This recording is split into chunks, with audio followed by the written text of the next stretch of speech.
12 days into the new year 2021, and it's expected that we're going to be looking at what the various government policies will be like, most especially as regards to the relations between the executive and the legislature. You agree with me that the 9th or the 8th Senate had some kind of relationship with the executive that really didn't pan out well in terms of legislations thriving. But in spite of that, we can also say that much was also done by the 8th Assembly. Now we have the 9th Assembly, and relations between the legislature and the executive, how it's going to pan out even in this year 2021 is also the concern of Nigerians. Discussing this vital topic with me, starting from my immediate left, I have the General Overseer of Sword of Liberation Bible Church, an articulate public affairs analyst. He is Bishop Austin Igbasan. Thanks for coming, Bishop. Thank you for having me. Good morning, viewers. And next also is a political analyst. He is a lecturer at University of Benin, Neville Obakedo. Thanks for coming, Neville. Happy New Year, viewers at home. Thank you, ITV, for having me this great morning. All right, I start with you, Bishop Austin Igbasan. You agree with me, we've always had this discussion. It was a national discourse about the relations between the executive and the legislature under the 8th Senate or 8th National Assembly. Now we have the 9th. What do you make of the relations between the 8th and the executive? I think the 9th Assembly has a smoother relationship with the executive more than that of 8th Assembly. When I say this one, I'm not really talking about evaluating the benefit of their relationship. Because there's a parable in my place that when a pig has big blood cost, it is a benefit for the butcher. That is the person that is going to butcher. You have more meat when you butcher that than when you have a pig that has a normal this thing. So what I'm saying is that when you compare, but side by side, when you put the 8th Assembly and the 9th Assembly, I will say to you that the 8th Assembly they stood more for the masses than this 9th Assembly. You mean in terms of being dogged? Yes. Number one, they stood their ground on issues that had to do with the masses. You mean in terms of being combative? No, not his, you see, it's not about, when we say being combative, we have seen from 1999 up to date. Okay. There is no time, the National Assembly does not throw chair and they don't throw blow. Though they said they don't want area boys in the street, but we have the area fathers there who are throwing blow because of what will benefit them. If they are throwing blow because of the masses, I will say, oh, they are fighting for the right of the masses. But you take your mind back that we had a situation where they fought in National Assembly and the honorable member died. He was rushed to the hospital and died. So it's on record. So throwing chair is part of National Assembly style. They throw chair, they throw blow. But the issue is that they are blowing themselves just because of what will benefit them. I've not seen anybody blowing one another and said, no, let's cut our salary. And we want to be taking 10% of our salary and vote the 90% for the masses or for our constituents. So, but when you put it side by side, you see that the 8th Assembly is more objective than this 9th Assembly. I will say 9th Assembly is the same assembly that signed a loan. There is no loan that has come on this particular 9th Assembly that does not have a smooth ride. There is no loan that is being perused, that is being challenged, that is being stopped by the executive. So all this loan that we are taking left and right, front and center, is it really for the masses?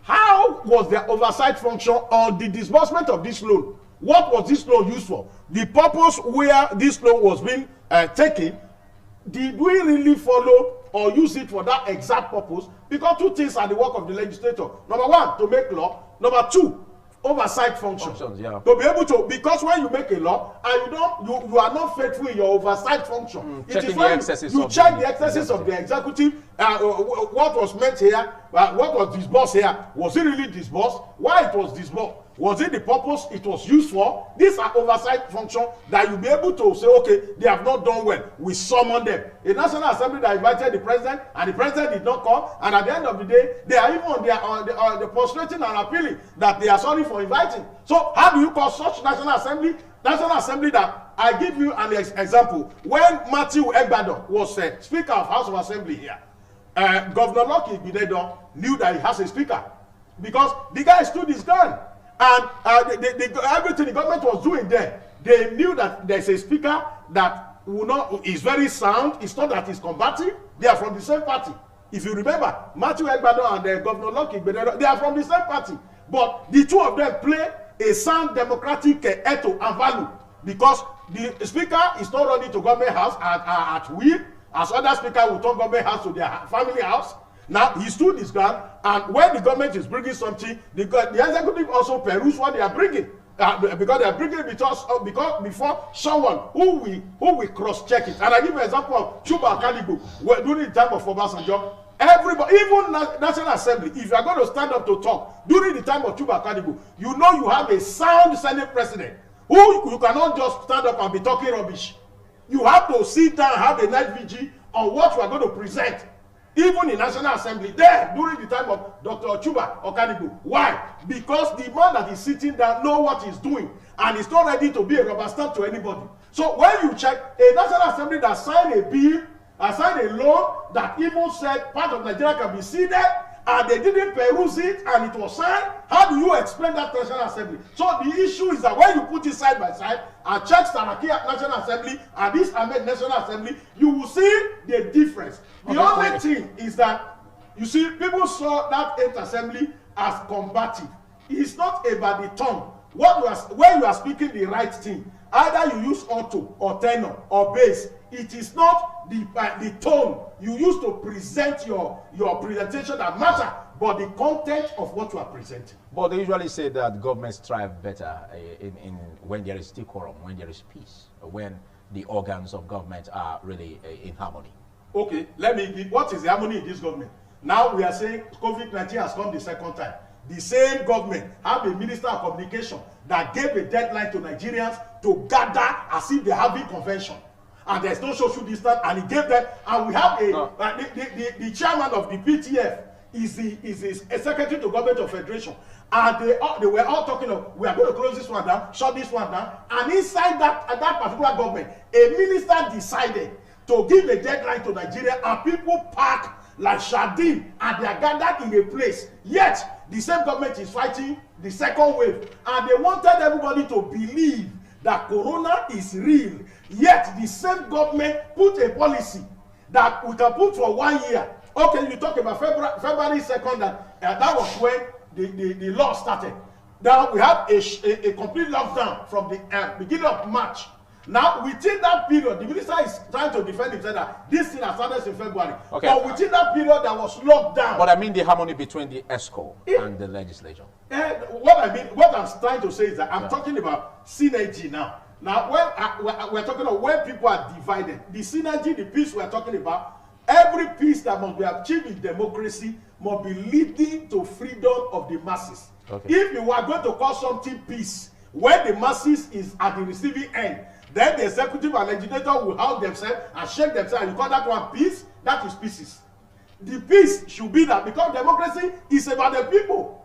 It's about everything that comes on board. If you remember, electoral act was not signed because they felt that some of the things that were put inside is not going to benefit the second coming, the second tenure, and it was suspended. But you remember that so much Nigeria taxpayer money was used for public hearing, and all the legislators that sat to discuss that thing, they were all giving allowances. Okay, I'll come back to you. When the president failed to sign, to assent to a bill that has to do with the masses, you know, we have lost so much money, because all the people that start to discuss it, they were all giving allowances, and they are sitting at their plenary. And when we refuse to sign it, it is our taxpayer money that is being wasted. Okay, I'll come back to you. Nebula Bakado, let's look at this aspect. 2021 is upon us, and the relations between the ESCO and the legislature. You are a political analyst, from a lecturer from the political department. Now, do you see the relations between the executive and legislature a healthy one, as we speak, under Buhari's administration? Well, first and foremost, when we talk about the state, as in the Nigeria state, we are talking about the government and the institutions of the state that work together to promote the interest, the national interest of that state, of the Nigeria state in this context. that national interest cut across all spectra of our national life. Okay. Economic interest, social interest, political interest, environmental interest, and so on and so forth. And so, for anybody not to be kept in the dark, the Constitution is enacted so that the organs of government, the levels of government, and the institutions of government can derive their power from the Constitution, so that there will be no unhealthy rivalry and unhealthy relationship. Okay. And so, as we're talking about, the executive and the legislative arm of government in Nigeria, the first thing that both occupants of these organs of government should have in mind is that they need to promote national interest in the law that they make. Are they not? And in the execution of the law. In that process, if the laws that are to be made by the legislature are in the interest of the masses, in the interest of the nation, in the interest of the survivor of the Nigerian state, then there will be no problem with the executive in terms of executing or buying the idea of the law that will be made by the legislature. To that extent, we expect that the relationship between the executive and the legislature will be complementary based on their powers and their functions as spelled out in the Constitution. But in Nigeria and elsewhere, we have seen that the relationship between the ESCO and the legislature have been conflictual. The reason for the conflict is what is agitating the minds of many, including my co-discussant, Bishop Igbasa. Okay, but under this administration of Muhammadu Buhari, looking at the Ninth Senate, when you are talking about under the administration do you of President see Muhammadu conflicts Buhari, looking at the Ninth Senate, Ninth Assembly? I mean, President conflicts? Muhammadu Buhari is ruling Nigeria for about 7 years and 8 months now, and if there is conflict between executive and the legislature, it is not an offense, not a crime. It is coterminous with that kind of relationship. Okay, Igbasa raised issue about the Yes. National Assembly Yes. demanding that the president addresses it concerning security issues, mostly when we had over 43 farmers who were killed in Borno. Do you see that refusal of the president not addressing the National Assembly as raising conflict? Well, ordinarily, the legislature in Nigeria have not lived up to expectation because of the way and manner the members are constituted through the electoral process. And so, instead of promoting national interest, as I've said in my introductory analysis, they promote their own selfish and narrow and parochial interest.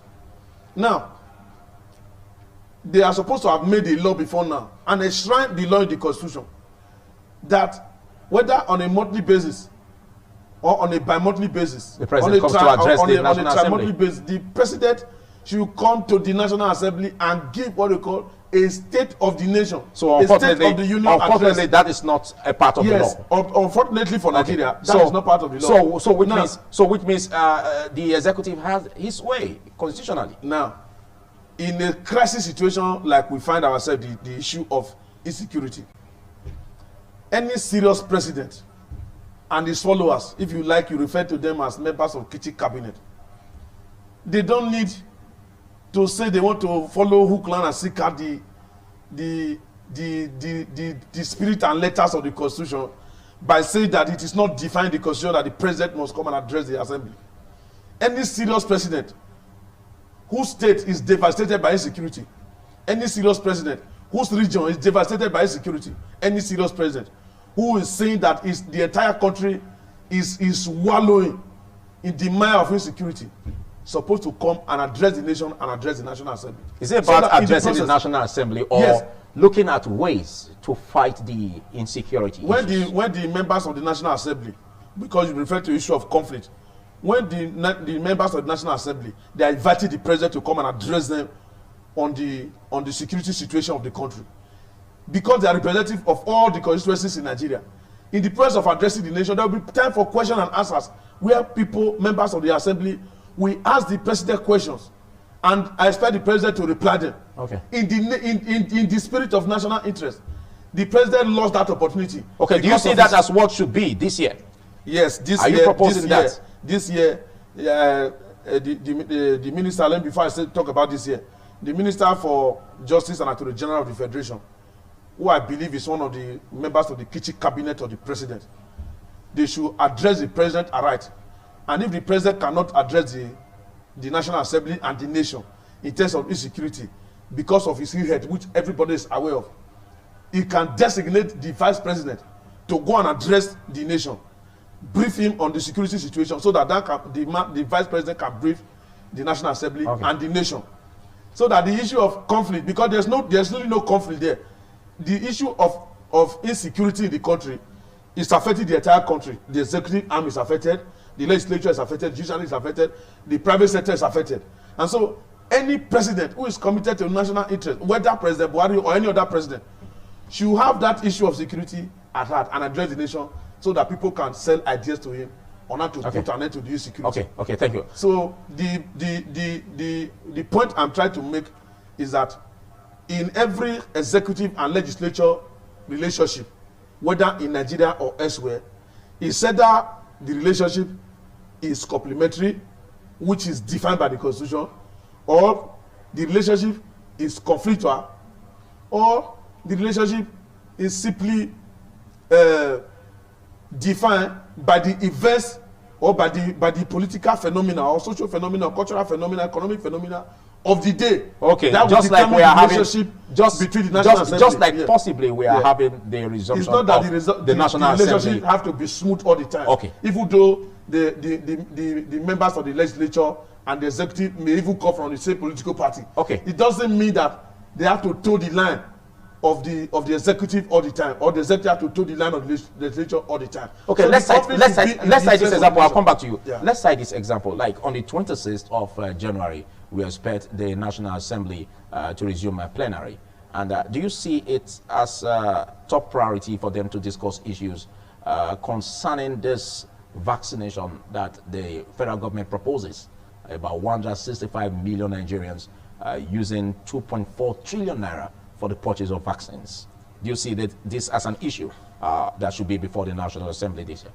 Definitely, since it's a national issue that has to deal with life, it should be one of those things to be discussed. But my own take is that there are nations of the world that they look inward. We can never achieve progress by taking cue behind other nations. We don't need to really copy the constitution of any country. We should rule ourselves by our own area and cultural and all the our own differences. Using flexible standards. Yeah. Now, what we are waiting for vaccine.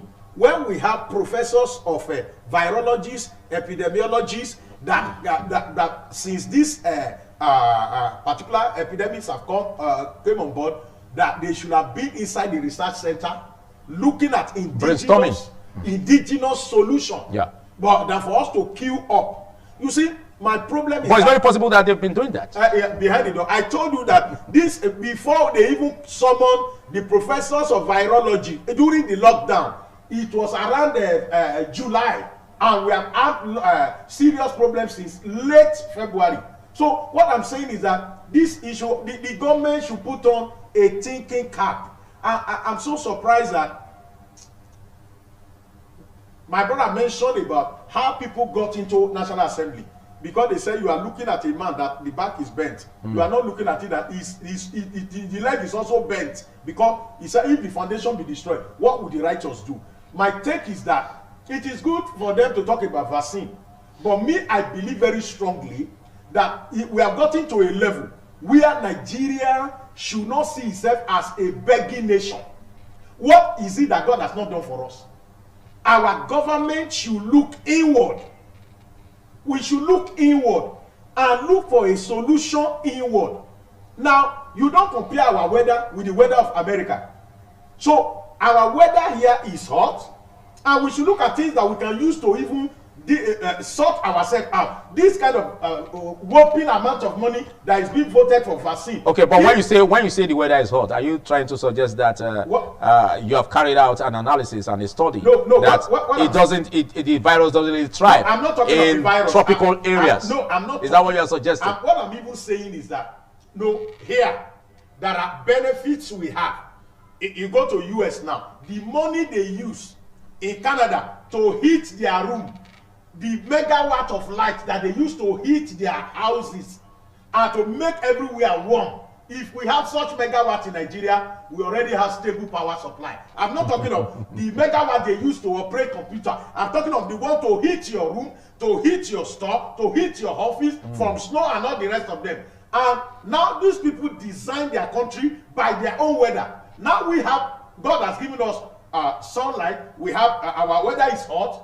Why don't we look into solar and take benefits? Okay. Of what I'm saying is that every nation is peculiar. Okay. And we should look inward. Because let me tell you, this coronavirus we are talking about, everything about it from beginning to the end is a money-making organ for people who are in position of leadership. So that is my pain. So what should the federal lawmakers be doing as they resume plenary in this direction? Number one, I expect them to summon the academia, those people that have been that is their area. I talk about the virologists, the epidemiologists, the public health people, and bring them together. Let them fund research. Let's stop looking outside. This is coming late, but it is not too late. That let these people be inside the research center. Let funds be made available for them, and let them look at our local solution instead of looking elsewhere. You hear Bill Gates say, why is it that Africans have not been dying? Is that a good statement? Should we be dying now? Is it their plan that Africans should be dying? Now, if such a statement, we expected a statement from somebody who called himself a philanthropist to be a statement of, what is it? Why is it that Africans survive it? Let us research. Why is it that people are not dying in Africa the way they die elsewhere? If that is a research, and he said, we are going to research, let us look into it. Why is it that Nigerians are not dying, Ghanaians are not dying the way other nations are dying? But that is exactly what he said. My brother. That is exactly what he said. You just came back to what he said. Now, what I'm saying is that is the man proposing a research on, let us research on why do they survive it? Okay. Why are they coming out? But from the statement of the man, you know that it's not a complimentary statement. It's a statement that as if our expectation is not met. Okay. And we as a nation, it depends on the perspective at which you are taking it from. What I'm saying is that if the man is saying, let us go, I'm deploying some set of people to Africa. Yeah. Let them go and look at why is it that Africans survive this thing. That will make more sense. That will make more sense. Yeah. He will be talking he will be talking as somebody who is a philanthropist that wants Africa to survive, Africa to rise. Not saying why are they not dying. Okay. Because from the context of that statement, you know that it was projected. Don't forget that at the beginning it was said that Africa will die more. Now, that is the beginning of the epidemic. It was said that Africa will die more. For the man, after this long period of the epidemic operation, to say Africans are not dying, you know that it is a disappointment sort of to some expectation. Don't forget that also in Nigeria in 2015, it was said that Nigeria is going to divide. But God used somebody, former President Jonathan, to make a call. So it is not all the forecast of white people that we must allow to work. If Jonathan wants to be like people in power today who cannot accept defeat, then I think Jonathan would have allowed the prophecy and that what was declared, what was said that will happen to Nigeria in 2015, it will have happened. People are ready to start putting the nation on fire in 2015, but because the man who is the arrowhead of the government decided to make a call and accept defeat, that one deflated all the forecasts of the Western world overall. That shows that we must not, until we have leaders who put thinking cap, and they are not beggar leaders who are looking for aids. We have what it takes. I was in Ofunama last week.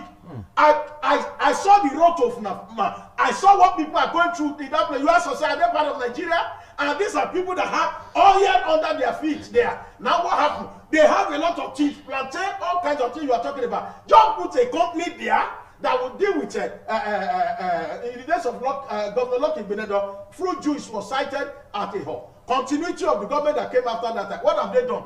If you have that kind of thing in a place like Ofunama, all the people in that area going to all the suburb to Ajakurama, all those community, they will have and they have good road. You see all what they are doing there. Okay. More farmers will invest in mulching. What I'm saying is that we have leaders.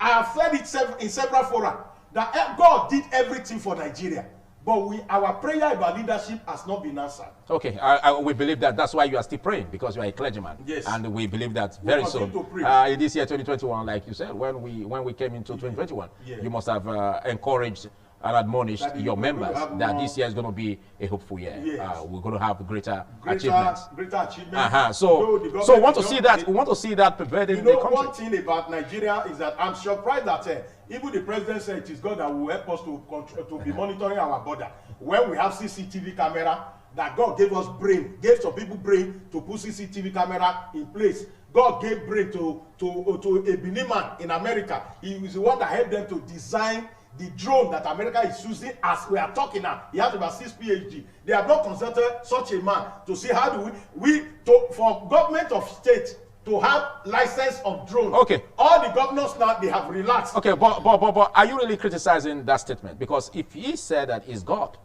even the book of wisdom did say that except the Lord watches over his city, the watchman watcheth but in vain. Do you know why God gave us brain? We supposed to ask God, say, I won't go shit. If God not give us brain, I won't go. When they were campaigning, do they mention God?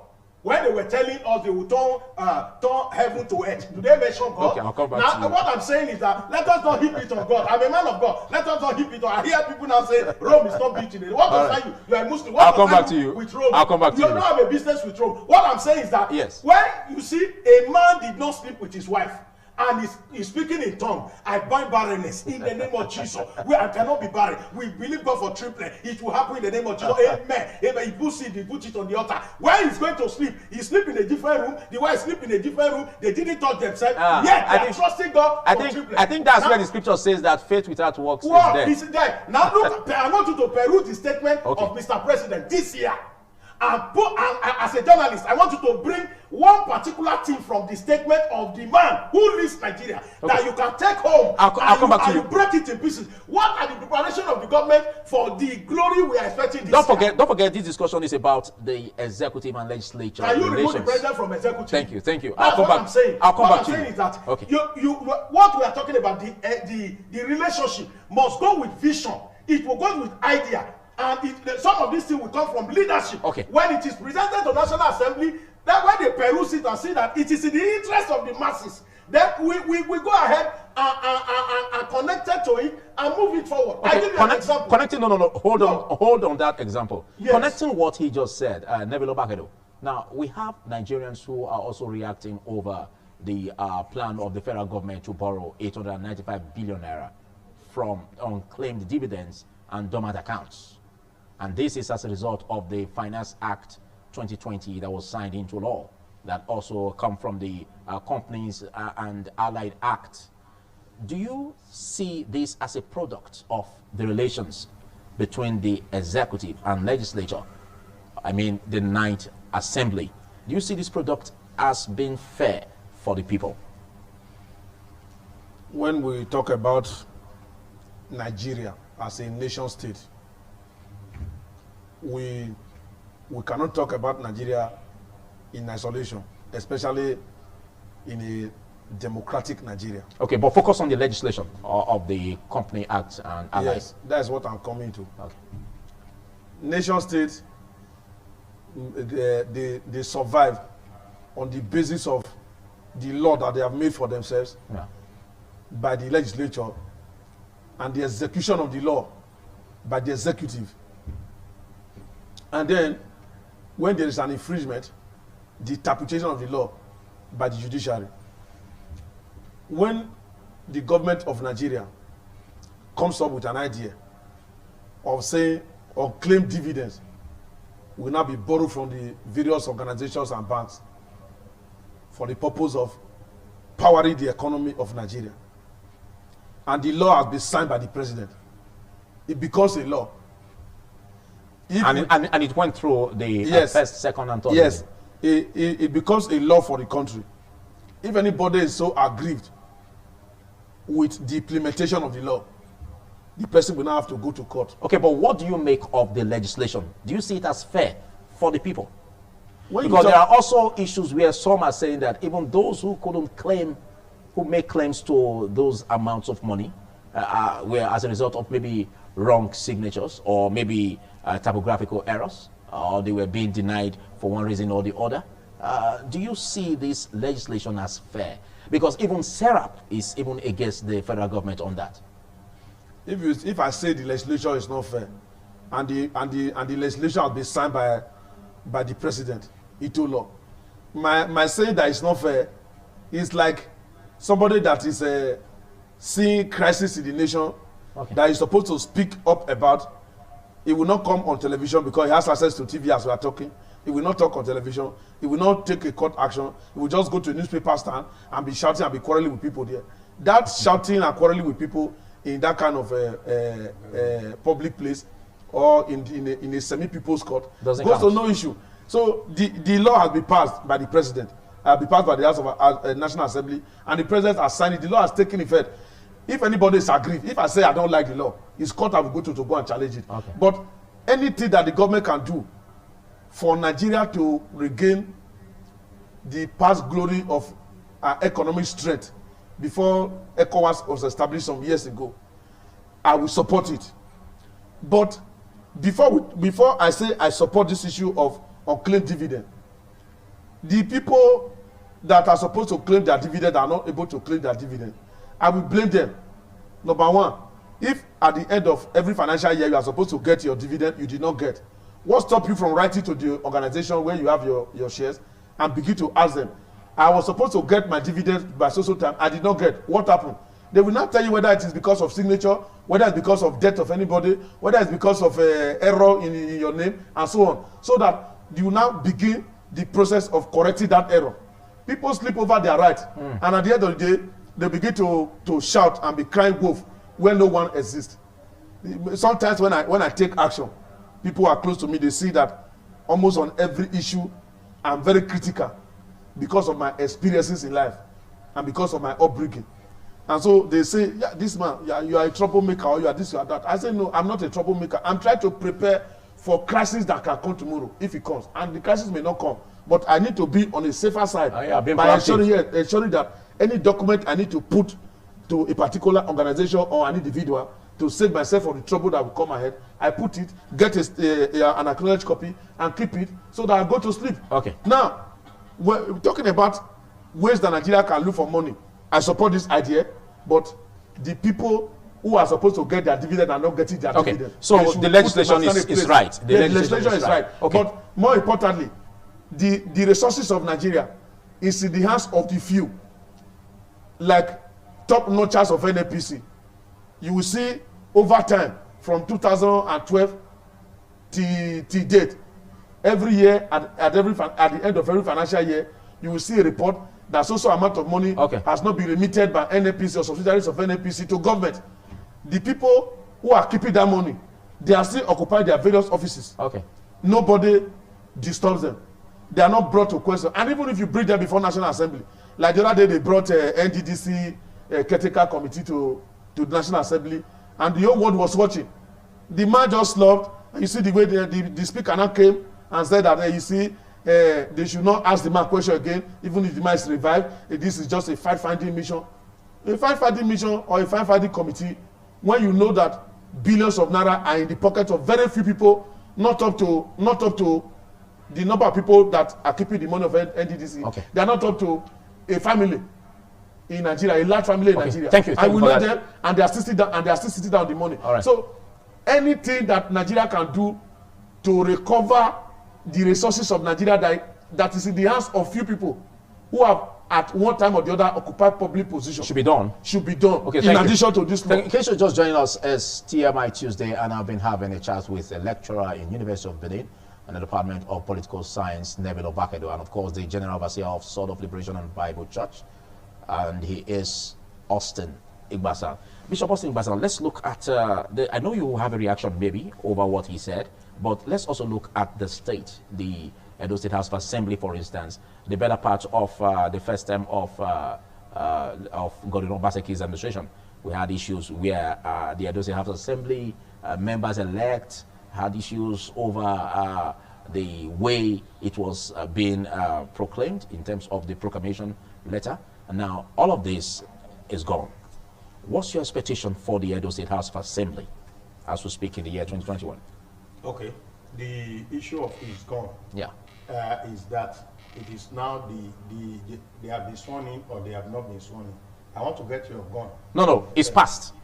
But we don't know if it will come back again. Okay. But for now, the Edo State House of Assembly, the government of Edo State is not faced with such uprising. Okay. That's what I mean. Okay, then the rest of the members, they are not members again. So I think because we decided that. So what I'm saying is that even if the decision is going to be taken, the major part, the prime part of the time, the tenure has been wind off. So it shouldn't be an issue to talk about. I think a letter has been forwarded to the INEC. INEC has not responded, and they said they acknowledge the letter. I think all those areas are gray areas that need to be sorted out. But me as a layman, what I see is that at that time, what they ought to have done is to come. Forget about the time. I gave an analysis that they want to ordain people in church. And you are one of the people to be ordained.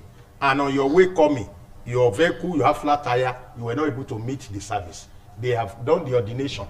Okay, and they told you that your seat is still there as a deacon. And your certificate is there.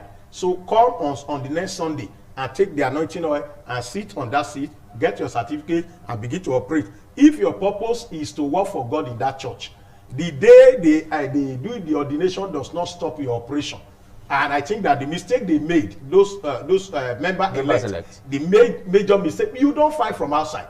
That was why you saw that Ambode in Lagos was not able to survive his crisis. You don't fight from outside. You fight when you are in power. The essence of power is to use power. Luke 10:19 says, I give you power to tread upon serpent and scorpion. When God give you power to tread on serpent and scorpion, you cannot see scorpion and be embracing scorpion, because the power is meant for you to tread upon serpent and scorpion. Okay. And the mistake is that you cannot be fighting outside.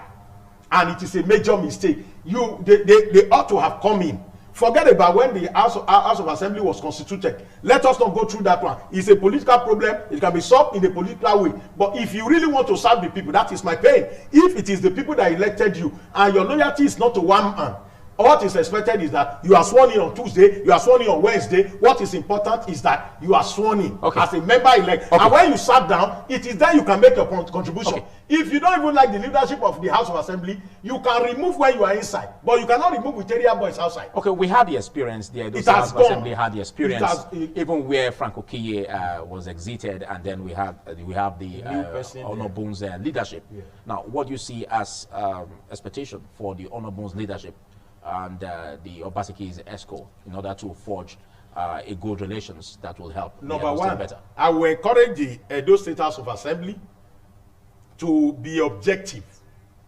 Let them for them to be able to remove a speaker and put another speaker, and there was no uproar. Also, is a sign that maybe they have a settled house. Okay. Because if it is not a settled house, you will have seen reactions from the former speaker. But since everything is like a settled house, now what is expected of the new leadership is, number one, is to be objective, and also to see that you have a sitting governor who is doing excellently well on development, infrastructural development, and other things. What is needed is, how do we come in? Because it is about the people. Now, if this policy of the state government is for the people, now I shouldn't bring in ego to be able to stop whatever I feel is good for the Edo people. My encouragement is that the new leadership of the House of Assembly should be objective and work with the governor, the sitting governor, to where there are questions to be asked. You ask questions. That was why I brought the issue of Barrister Matthew Egbadon and former Governor Lucky Guinedo. Where there are questions, Barrister Matthew Egbadon asked questions. Even people look at him that the guy is too tough, but no, they are from the same party. And it is just for the good of the Edo people. Okay. So what I feel is that the leadership of the House of Assembly here should cooperate with the executive And where there are questions to be asked, you should ask questions. Where there is need to be able to dialogue, you dialogue. Where there is need to shout, we shout. Because one thing about the legislator and executive is that executive have always want to play senior brother role for legislator and judiciary. And that is why you see the constitution does not favor the other two groups, because it puts the rice and beans that belong to judiciary and legislator in the hand of the executive. So that is why when you shout too much, you see what Yahya Bello did to the chief judge of Kogi State here. Now, because he said, oh, I want you to give judgment in this direction. The man gave a judgment by his conscience. And he punished them. What they needed for almost 1 year was not given to them. Okay. I'm quoting something that happened that is in the public domain. Yes. Yeah, I'm not just speaking fiction. I'm just telling you what happened. So what I felt is that the constitution itself does not favor legislature. I think that's where I'm even going, because if you say it does not favor, yeah. even the constitution provides that they have equal powers. By the grace of God. But when you say you have equal power and somebody is one giving you money, I'll come back for to your you. No, I'll come back to somebody you is to one to round buy up. car for you, and you say you have equal right, and your car is not rickety, you have to go and meet the person, and you say you have equal right. If you have equal right, must you write to the person?